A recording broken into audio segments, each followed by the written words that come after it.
आज हम देखने वाले हैं फॉर्मूला टैब की फंक्शन लाइब्रेरी से अगला फॉर्मूला। यह फॉर्मूला हमारा लॉजिकल टेक्स्ट के अंतर्गत आता है, लॉजिकल फंक्शन के अंतर्गत आता है। तो अगला यहाँ पर हमारा फॉर्मूला है इफ़ कंडीशन। इस फंक्शन का यूज़ किया जाता है कंडीशन के आधार पर किसी भी सेल के अंदर के डेटा को चेक करने के लिए, है ना। अब उसको यहाँ पर जो रिजल्ट में शो करता है वो ट्रू या फॉल्स में आंसर शो करता है, और इसी का यूज़ करके हम यहाँ पर फेल और पास निकालेंगे किस तरह के इस तरह के रिजल्ट में। अब जैसे यहाँ पर कई तरह के जो रिजल्ट हैं जिनमें टोटल है, परसेंटेज है, आया हुआ है। अब यहीं से हम इनमें से जो 78 हैं, 54 हैं या 27 हैं, या बहुत से ऐसे स्टूडेंट हैं जो टॉप किए हैं वो भी निकलेंगे, जो फेल हुए हैं वो भी निकलेंगे, जो पास हुए हैं वो भी निकलेंगे। और सबका बेस रहेगा हमारा यही वाला फॉर्मूला या फंक्शन, जिसको कहेंगे हम क्या, इफ़ कंडीशन। ये देखिए, ठीक है, इसी को यूज़ करेंगे आज हम। तो कैसे करना है वो देख लेते हैं। सबसे पहले हम यहाँ पर देते हैं एक फॉर्मूला, ठीक है। उससे भी पहले मान लीजिए हमने यहाँ पर एक वैल्यू लिख दी है जो है हमारी 35, ठीक है। या फिर इसको हमने परसेंटेज में ले लेना है, या फिर इसको हमको नॉर्मल नंबर में ले लेना है, कोई फ़र्क नहीं पड़ता, ठीक है। जो आप जैसा फॉर्मेट यहाँ ले रहे हैं वही फॉर्मेट यहाँ पर अप्लाई कर देना है। करते हैं इज इक्वल टू इफ़, ये देखिए इस तरह से आएगा। इसमें आगे जाने के लिए आप टैब की प्रेस करेंगे, आर्ग्यूमेंट शुरू होगा। लॉजिकल टेस्ट पूछ रहा है किस सेल में लगाना है, तो हम उस सेल को सिलेक्ट कर लेंगे। हमें क्या कहना है, मान लीजिए हमने इससे कहा भैया यहाँ पर चेक करिए बड़ा है या बराबर है, कितने के, मान लीजिए 33 के। तो क्या मैसेज आना चाहिए, तो आप देखोगे आर्ग्यूमेंट में आपको आगे दिख रहा होगा लॉजिकल टेस्ट है और वैल्यू इफ ट्रू तो ट्रू लिखा आएगा, और अगर ये कंडीशन गलत पाई जाएगी तो फॉल्स लिखा आएगा। अभी हम जैसा वो फंक्शन कह रहा है वैसा कर लेते हैं। हमने कॉमा लगाया, अगर ये मैसेज सही हो, मतलब ये कंडीशन चेक हो जाती है, अगर इस वाली सेल में 33 या 33 से बड़ी वैल्यू पाई जाती है तो ट्रू आना चाहिए।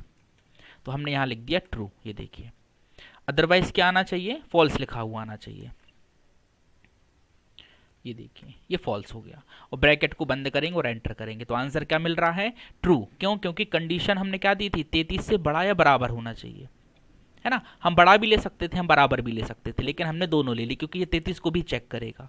और अब इधर हमने अगर 33 लिखा, देखिए तब भी ट्रू है, और लेकिन गलती से अगर यहाँ पर 32 हो गया तो देखिए फॉल्स आ गया, देख पा रहे हो आप, है ना। आपने यहाँ पर 30 लिखा तब भी फॉल्स रहेगा, आपने यहाँ पर 34 लिख दिया तब भी ट्रू हो जाएगा। ये देखिए 33 लिखेंगे तब भी ट्रू रहेगा और हो जाएगा। 32 से नीचे जाओगे या 33 से नीचे जाओगे तो आपका ऑटोमेटिकली किस में कन्वर्ट होगा, फॉल्स में कन्वर्ट होगा। ये देखिए, तो इस तरह का फॉर्मूला हमें यूज़ कर लेना है। ये बिल्कुल बेसिक फॉर्मूला है इफ़ कंडीशन को यूज़ करने का। अब इसी की जगह हम फेल और पास को डिसाइड कर लेते हैं। कैसे करना है, तो ट्रू की जगह हम लिख देंगे पास, और अपनी तरफ से दे रहे हैं तो डबल कोट में लिखना है, ये हम आपको पहले ही बता चुके हैं। हमने लिख दिया पास, और अदरवाइज क्या रहे, फेल हो जाए, है ना। फॉल्स हटा के हमने लिख दिया फेल, जैसा भी ठीक है, लिख दिया हमने फेल समझने के लिए। अभी क्या मैसेज आ रहा है कि वह स्टूडेंट फेल हो गया है, और जैसे ही उसके 33 मार्क्स होंगे तो क्या हो जाएगा, पास हो जाएगा। 33 से जैसे ही कम होंगे, अब वो 32.5 ही क्यों ना हो, तब भी उसको क्या माना जाएगा, फेल ही माना जाएगा। तो इस तरह से हम फेल या पास को यहाँ पर निकाल सकते हैं, और इस तरह के फॉर्मूले का यूज़ हमें कर लेना है। और अपनी तरफ से जो भी देना है वो डबल कोट के अंदर ही लिखना है, इस चीज़ का आपको विशेष ध्यान रखना है। चलिए अब इसको हम अपने जो एक हमने टेबल बनाई हुई थी उसमें डायरेक्टली जाके अप्लाई करके देखते हैं कैसे करते हैं, देखते हैं। देखिए अब यहाँ पर हमने वही फॉर्मूला यूज़ कर लेना है, इज इक्वल टू इफ़।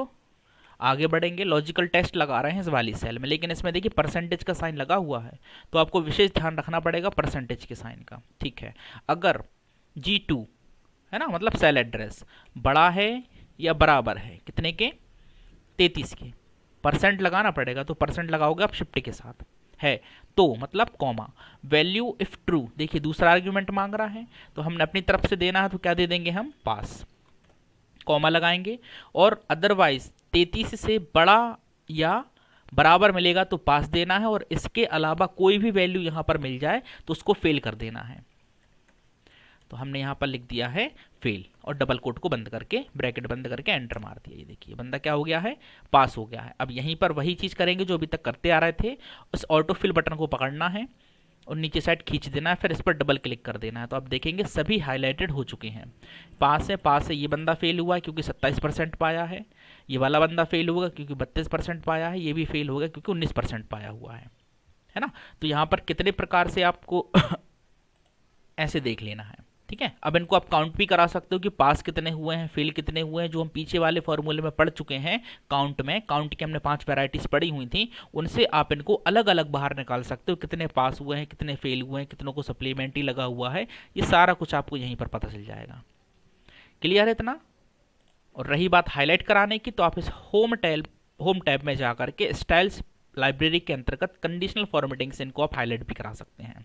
तो इस फॉर्मूले का यूज आपको कर लेना है। देखिए इस तरह से आप फेल और पास को बाहर निकाल सकते हैं। ये तो बात हो गई फेल और पास की इफ के द्वारा। इस फंक्शन को कहा जाता है इफ कंडीशन, है ना। इसको इफ एल्स भी कह दिया जाता है। अब आगे हम पढ़ने वाले हैं, यहां पर हम ग्रिड निकालेंगे। इस तरह से हम ग्रिड निकालने की कोशिश करेंगे। ग्रिड निकालने के लिए क्या करना पड़ेगा, इसी फॉर्मूले का यूज होगा, लेकिन एक एडवांस तरीके से होगा कि अगर ये 78% है ना, तो आप इसको क्या ग्रिड मान रहे हो, है ना। जैसे इसको क्या दोगे आप, मान लीजिए बी ग्रेड दोगे या फिर ए ग्रेड दोगे। जो फेल हो रहा है उसको फेल करोगे, जिसको कम मार्क्स मिले हुए हैं उसको आप सी ग्रेड दोगे या फिर बी ग्रेड दोगे। इस तरह से ग्रेडिंग करने के लिए हम इसी फॉर्मूला यूज़ करेंगे और इसकी बात करेंगे हम अगले वीडियो में, ठीक है। अभी के लिए आप इसका प्रैक्टिस कीजिएगा। कोई डाउट हो, कोई समस्या हो तो मुझसे पूछिएगा। अगर वीडियो अच्छा लगा हो तो इसको लाइक कीजिएगा, चैनल को सब्सक्राइब कीजिएगा, बेल आइकन को प्रेस कीजिएगा। इसी तरह के इंटरेस्टिंग वीडियोज़ के लिए आप बने रहिए हमारे चैनल के साथ। धन्यवाद। जय हिंद, जय भारत।